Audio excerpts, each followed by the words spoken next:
15ویں صدی میں ہم سانس لے رہے ہیں.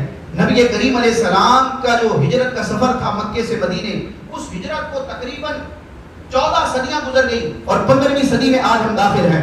تو اتنا لمبا ڈسٹینس ہے 14 صدیوں کا. 14 صدیوں کے بعد آج الحمدللہ ہمارے پاس قرآن بھی ہے، حضور کے فرامین احادیث بھی ہیں. لیکن سوال یہ ہے کہ قرآن و حدیث میں بیان تو ہر شے کا ہے، کائنات کا ہر مسئلہ بیان ہو گیا، بلکہ میں یوں کہوں گا کہ اس کائنات میں آنے والے آخری فرد کی جو ضرورت تھی نا، یا جو ضرورت ہوگی، قرآن و حدیث میں اس ضرورت کا، اس سوال کا، اس مسئلے کا بھی حل موجود ہے. کیونکہ حضور آخری نبی، قرآن آخری کتاب، اسلام آخری دین ہے، لہذا قیامت قائم ہونے تک اس دھرتی پر، اس کائنات میں جو آخری بندہ پیدا ہوگا، اس کی جو دینی اور شرعی ضرورت ہوگی، اس ضرورت کو 14 صدیاں پہلے قرآن کے نزول کے ساتھ اور پیارے مصطفیٰ کے فرامین کے ذریعے پورا کر دیا گیا. لیکن سوال یہ ہے کہ ہر شخص اپنی ضرورت کا مسئلہ، وہ عقیدے کا ہو یا عمل کا ہو، کیا قرآن و حدیث سے ڈائریکٹ نکال سکتا ہے؟ کیا اس میں اتنی علمی صلاحیت ہے؟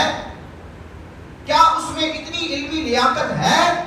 وہ اتنا ماہر اور قابل ہے کہ قرآن سے ڈائریکٹ آیت پڑھ کر مسئلہ سمجھ جائے، حدیث پڑھ کر اس کا ترجمہ پڑھ کے اپنی ضرورت کا مسئلہ حل کر لے کہ مجھے کرنا کیا ہے؟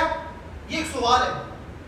سوشل میڈیا پر آپ دیکھتے ہیں کچھ لوگ کہتے ہیں کہ ہر بندے کو یہ اختیار بھی ہے اور ہر بندے کی قدرت میں بھی ہے، ہر بندہ قرآن و حدیث کا ترجمہ پڑھ کے اپنے دین کو سمجھ سکتا ہے. لیکن حقیقت اس کے برعکس ہے. میں آپ کے سامنے حدیث پاک کا خلاصہ پیش کرتا ہوں اور آپ کو پتا چلے گا کہ قرآن میں ہر شے کا بیان ہے، حدیث میں ہر مسئلے کا بیان ہے، لیکن ہر ایک کے لیے واضح نہیں ہے.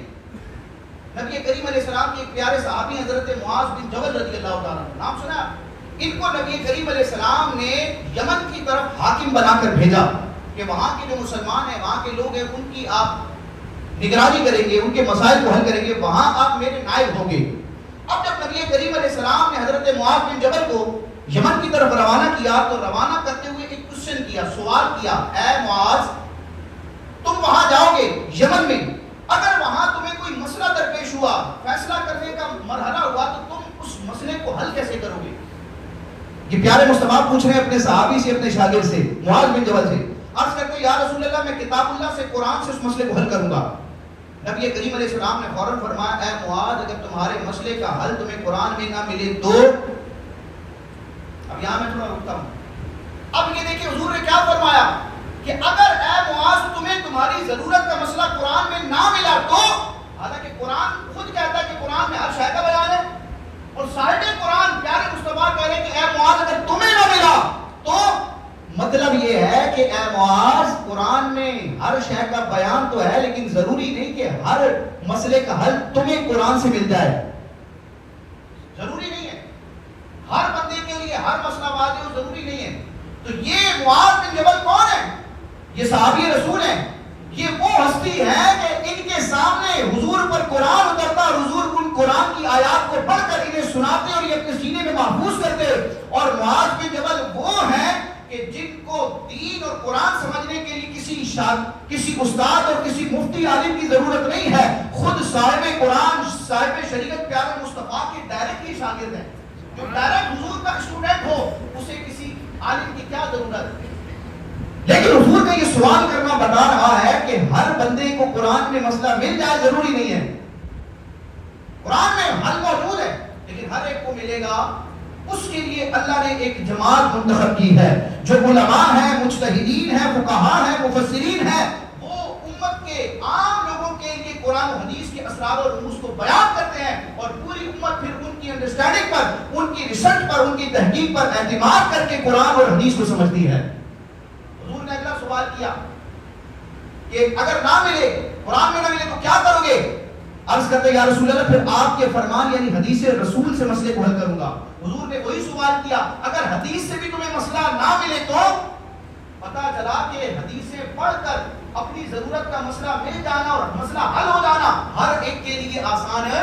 اس کے لیے ابو حنیفہ جیسا بندہ چاہیے، امام شافعی جیسا بندہ چاہیے، امام مالک اور امام احمد بن حنبل جیسا بندہ چاہیے. چاہیے، اور پھر بعد میں آنے والے وہ علماء جو ان بڑے علماء کے اصولوں کو فالو کرتے ہوئے قرآن و حدیث کو سینہ بسینہ لیتے ہیں، تو پھر امام احمد رضا خان جیسا عالم چاہیے جو قرآن اور حدیث کو پڑھ کر ڈائریکٹ مسئلہ بیان کرے۔ عرض کرتے ہیں یا رسول اللہ میں آپ کی حدیث سے تلاش کروں گا، فرمایا کہ اگر حدیث سے نہ ملے، عرض کرتے ہیں یا رسول اللہ پھر میں اپنی رائے سے قیاس کروں گا، قرآن و حدیث کی روشنی میں پھر عقل سلیم کا استعمال کروں گا، اور اس وقت میرا رب میرے لیے جو چیز ظاہر کرے گا اس کے مطابق فیصلہ کر لوں گا۔ تو حضور نے یہ نہیں فرمایا کہ میں ابھی ظاہری حیات کے ساتھ متصف ہوں، وحی کا نزول ہو رہا ہے، معاذ تم یہ کیا کہہ رہے ہو، تمہاری رائے کی کیا حیثیت ہے؟ اگر تمہیں مسئلہ درپیش ہو، حل نہ ہو، میرے پاس پیغام رساں کو بھیجنا، اپنا بندہ بھیجنا، میں تمہیں بتاؤں گا۔ حضور علیہ السلام نے حضرت معاذ بن جبل کے سینے پر ہاتھ مارا خوشی سے اور فرمایا اس اللہ کے لیے حمد ہے جس نے رسول کے قاصد کو اس بات کی توفیق دی ہے جس سے خود رسول راضی ہے۔ علماء فرماتے ہیں کہ اس سے پتہ چلا کہ قرآن و حدیث سے اگر بظاہر مسئلہ نہ مل رہا ہو تو اب تیسرے مرحلے میں امت کے علماء کو یہ اختیار ہے، مجتہدین کو، اجتہاد کی جو صلاحیت رکھتے ہیں ان کو یہ اختیار ہے کہ وہ قرآن